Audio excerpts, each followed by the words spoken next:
కొత్త సంవత్సరం సందర్భంగా కొత్త మల్కాజ్గిరి డివిజన్ ప్రాంతంలో 25 చోట్ల డ్రంక్ అండ్ డ్రైవ్ తనిఖీలు చేశారు పోలీసులు. డ్రంక్ అండ్ డ్రైవ్లో పట్టుబడ్డ వారిపై కేసులు నమోదు చేశారు. నిబంధనలు పాటించని వాహనదారులపై 350 కేసులు నమోదు చేశామన్నారు ట్రాఫిక్ డీసీపీ శ్రీనివాస్.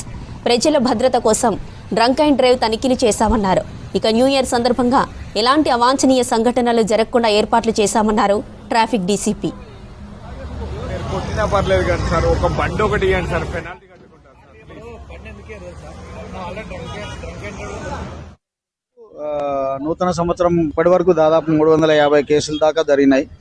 ఇదంతా కూడా రోడ్ యూజర్స్ అందరికి కూడా సేఫ్టీ అండ్ సెక్యూరిటీ కోసమే జరుగుతూ ఉంది. సో ఎక్కడ కూడా ఇప్పటి వరకు అయితే ఇబ్బంది కలిగిన అంశాలు అయితే ఏం లేవు. ఓఆర్ఆర్ మీద కూడా చెక్ చేస్తున్నాము, ఓఆర్ఆర్ ఎంట్రీస్ దగ్గర కూడా చెక్ చేస్తా ఉన్నాము.